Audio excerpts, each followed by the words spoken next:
Friday night. Just sat here and watched the sunset. So pretty. Oh, sorry, Honor. I didn't let y'all see it, though. No, we did not. Look at this. Uh-oh, not yet, Mommy. What? Then one is gonna distract. Meanwhile, what's happening in here? It's gonna be distract. Who made a mess? Can we try Space Adventures? Can we try? Is that what you want to watch? Yes. I was trying to see if we could see anything good. Don't wait. Get back on the couch. Tell me, Hey, don't wait. let me ask you a question. Who sat beside Amos at lunch today? Miss Watson. Who? Who sat beside Amos at lunch? Huh? Miss Walston, your principal? Yes. Who chased Amos on the playground? The little girl. What was her name? Miss. What? Mama. What was the little girl? What was the little girl's name? What was Hey, go well, away. answer my question, then I will. What was the little girl's name? What? What's the little girl's name? Who chased Amos on the playground? Who? Is this a little brown girl chased Amos? A little brown girl chased Amos? Hey, go away. Was she in your classroom? Don't tell me. I put Amos on the spot because I just want people to understand what it's like.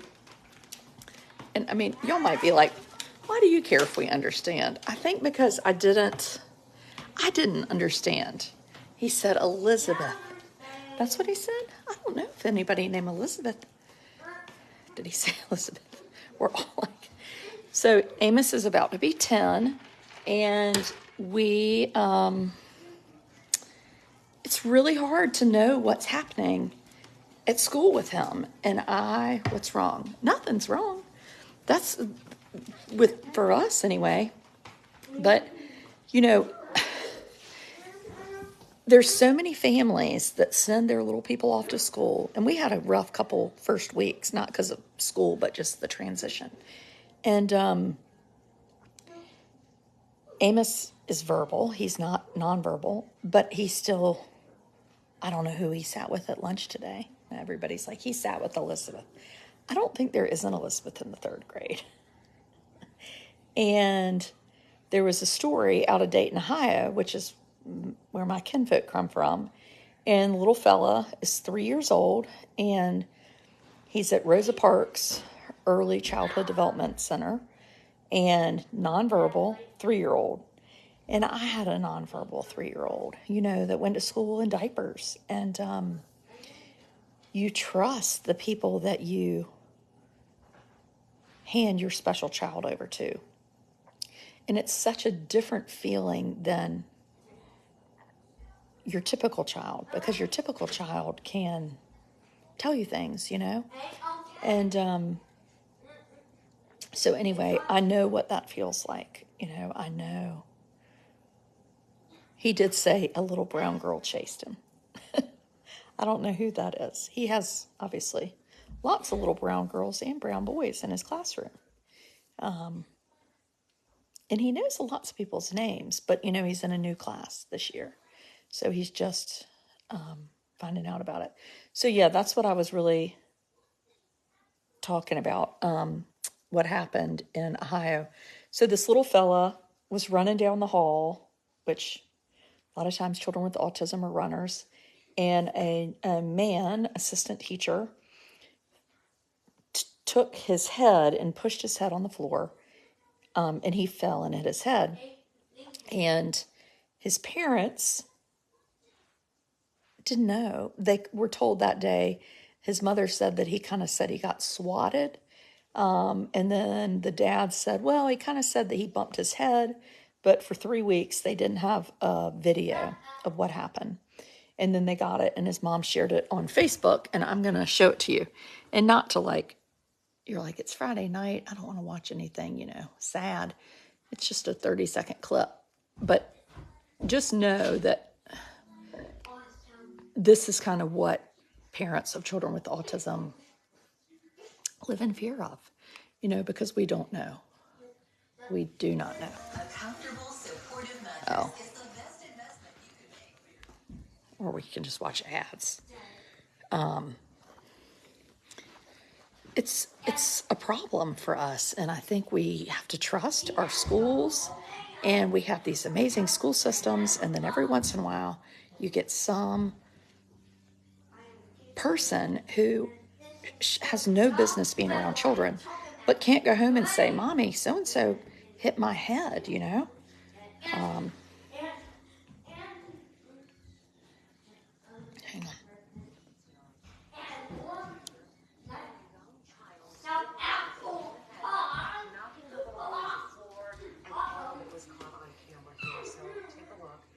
It happened last month at the Rosa Parks Early Childhood Learning Center. You can see the employee there chasing that 3-year-old down the hall. Then the employee hits the little boy in the head from behind, knocking him to the ground. Next, here it is. You see that employee picking the child up by his ankles and carrying him down the hall. The family for that little boy. And what I take from the story is that not that this terrible person did this, because that's bad enough, but that he was put on paid leave. Now he's been fired. He has not been charged with assault by the Dayton Police Department. And I find that really incredible. And that's the story to me, is when we don't take seriously an abuse or crime against a child. So tell me for a minute that if I were in the grocery store tonight and somebody came by and threw me on the floor, and then we called the police, what would happen? Let's just say for a minute it was an employee at the food line.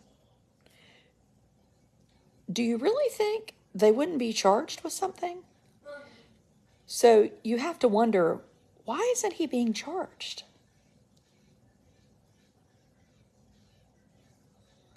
I just don't get it.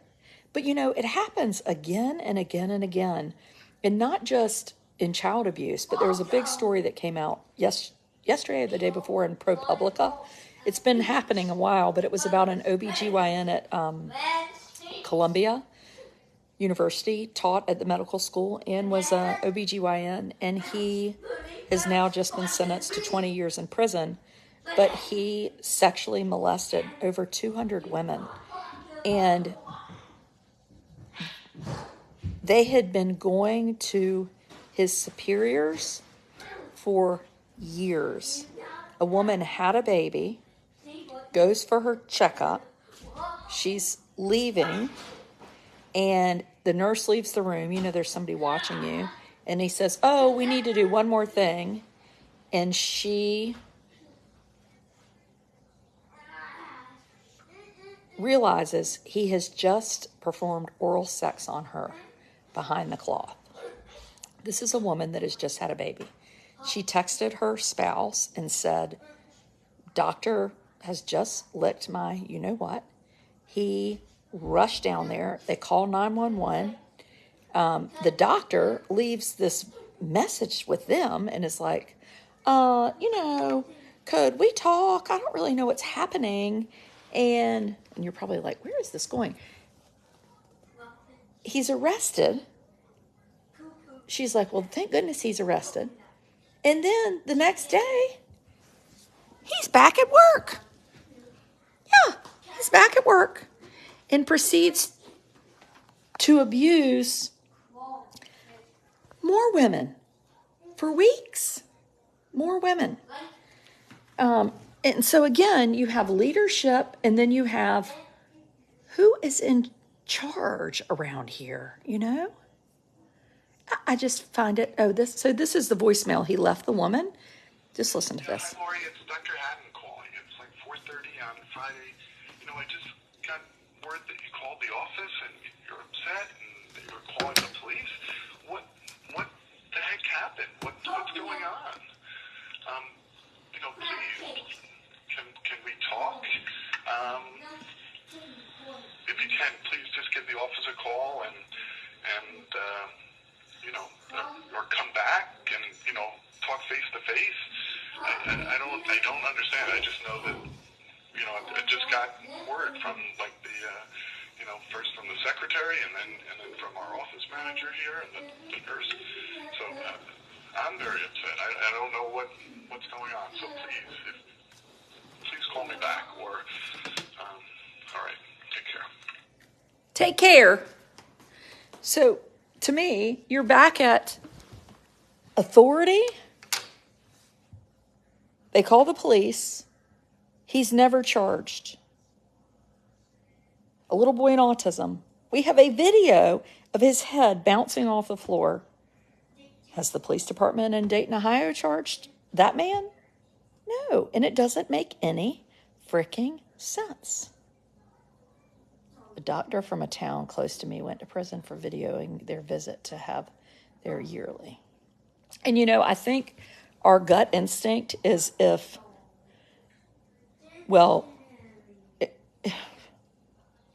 our gut instinct is that we would throttle the people, right? But I told a story the other night about how an anesthesiologist asked me if Amos was retarded. And most of you know me, and you would think Adrian probably made that man wish he had never, ever talked. But I didn't. I was frozen.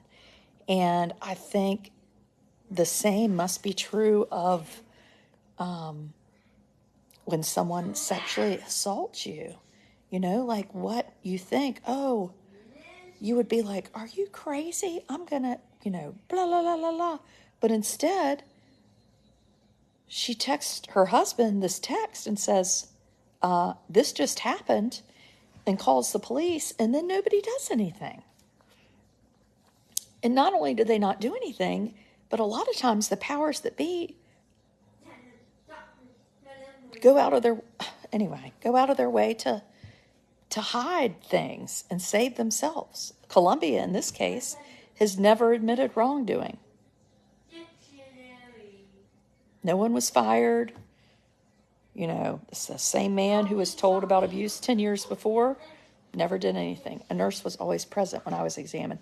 So the nurses were present, but I think the nurses felt this, the nurses felt like they couldn't speak up. So they were in the room. And several of the nurses in the ProPublica article, it's really a good article. So I think, Karen, you think you would do that, but you freeze.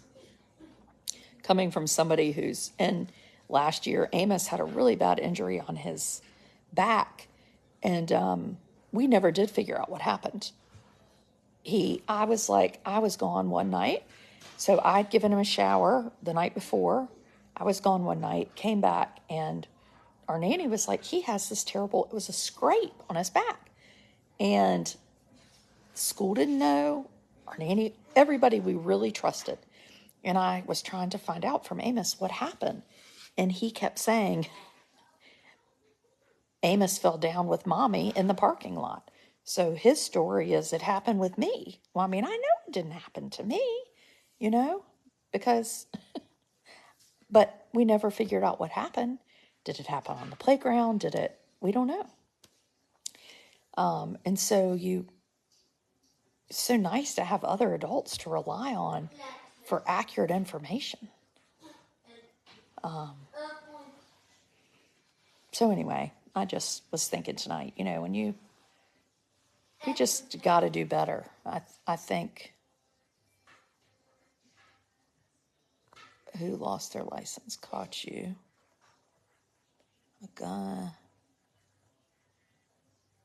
Lost license for tattooing Go Wildcats on someone's uterus? Okay, if that person still practices, I need to know about that. That seems insane.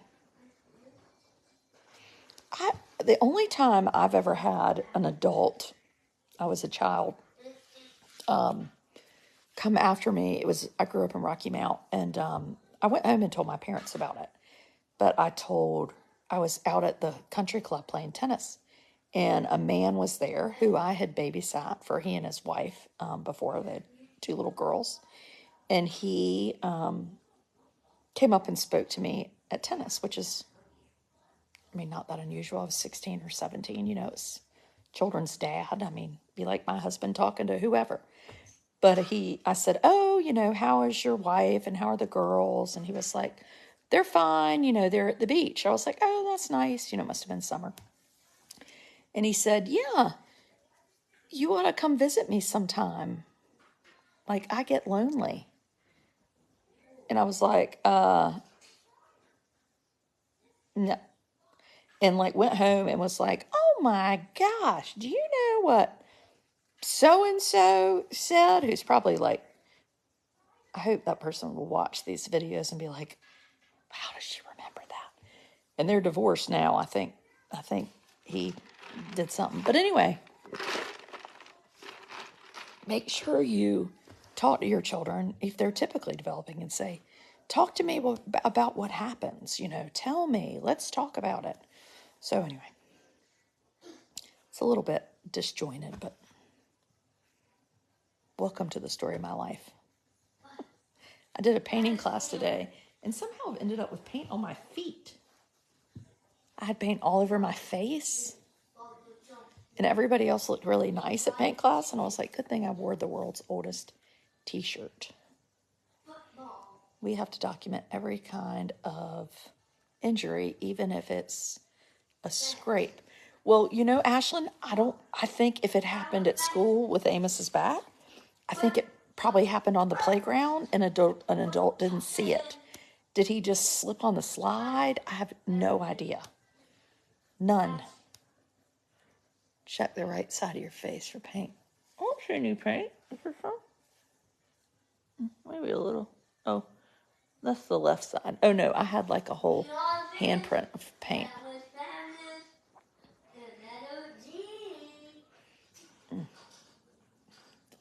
So we're getting ready to go pick up my daughter from, are you going to get to see our painting effort? My subscribers are in the morning. Yeah.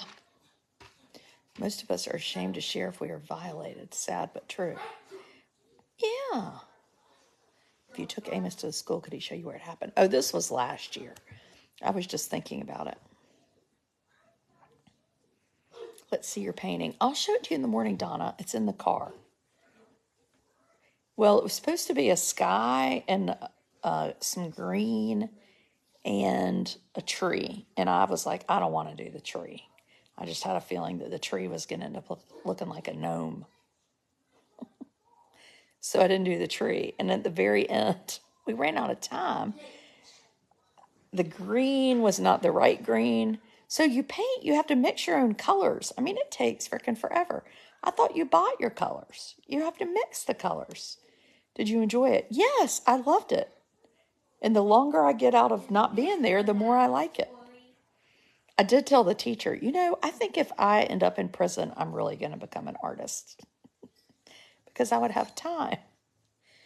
And the stuff's expensive, and I need a lot of paint. I was like, give me that tube. She was like, no. She'd give me a little squeeze. Craving Art Studio in Beaufort. I just cannot say how great it was. It's so great. The man that tattooed someone's uterus is Dr. Michael Goulier, and he's still practicing. I promise you, I'm going to invite him on. This is serious business. Tomorrow night at 8 o'clock, if you are here, we will have Callie Fagg's aunt on. Callie is the little girl who died by suicide 2 weeks ago. And her aunt is going to come on tomorrow night. So I really don't know what that conversation is going to look like. Callie's mom died a few years ago, and her dad told me when I had said, love to talk about anything you want to talk about and just give them a platform to kind of share their story. So that's tomorrow night at 8. Stop talking about prison. Is this the International Auto Laboratory? No. Mommy. Yes, it is. If you live with Amos, you might talk about prison too. Mm-hmm. I sure do love this sweet tea. Ooh. Ooh, I just have a little bit left. It's so delicious. Honor, do you want it? Should I throw it in the trash?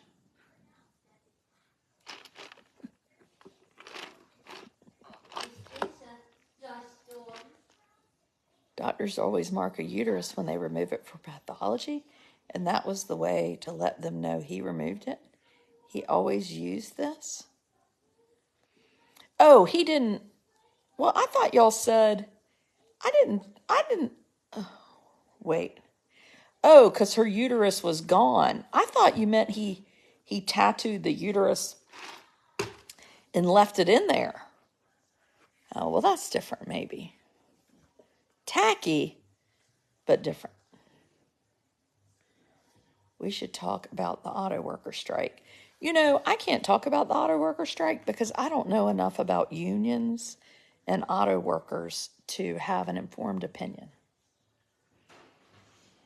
So that's where I stand. I just don't know enough.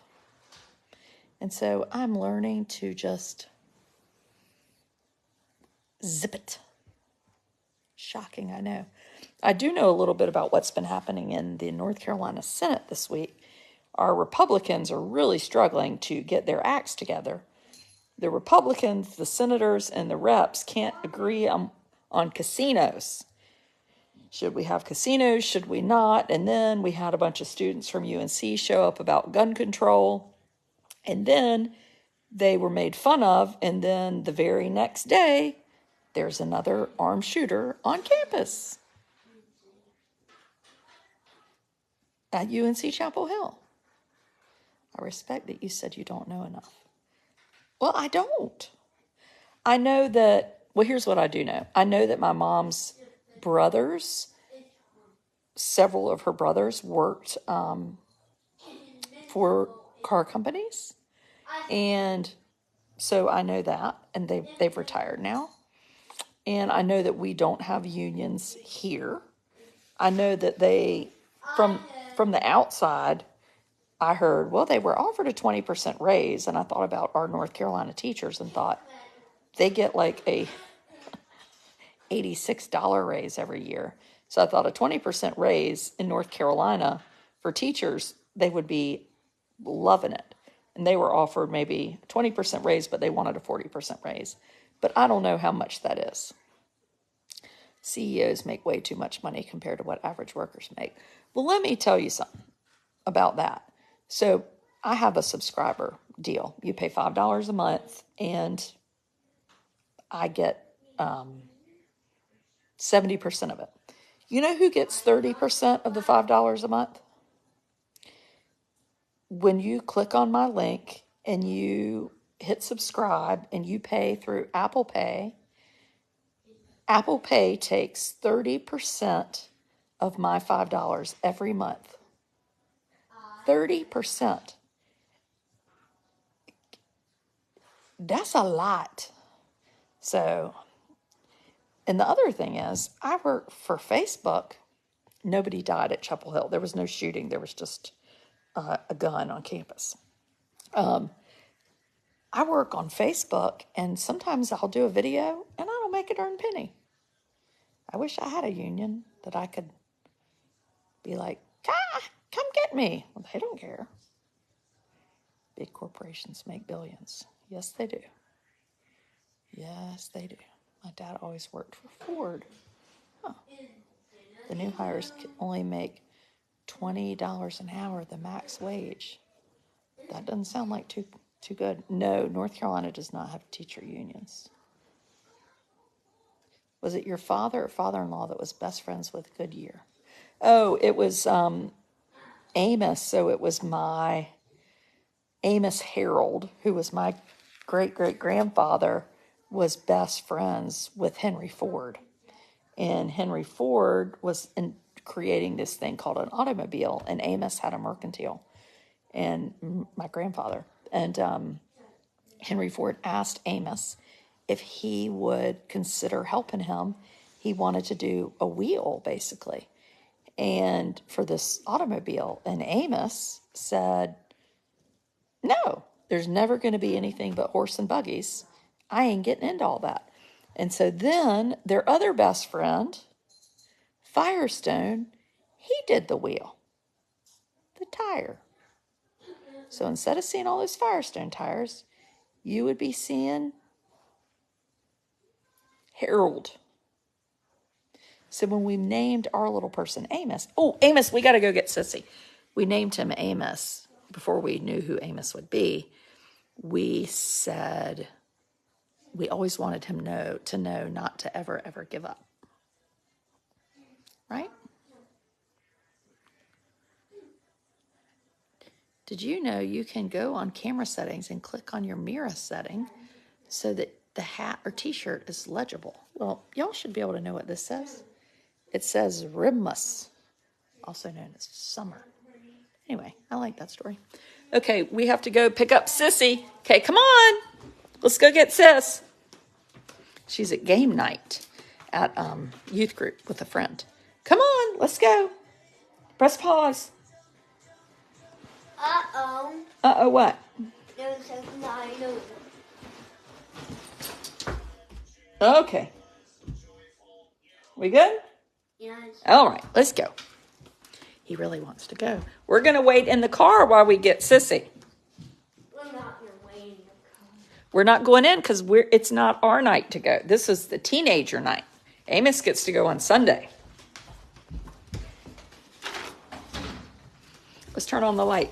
Ooh, it's almost what's coming up soon. Okay.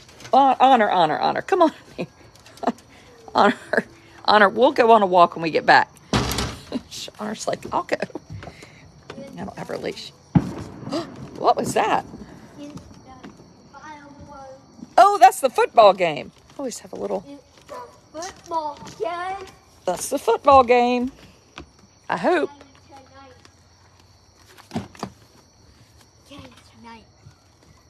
The football game tonight. It feels like football weather. Okay. See y'all later, taters. Subscribers, I'll show you all my painting when we get back.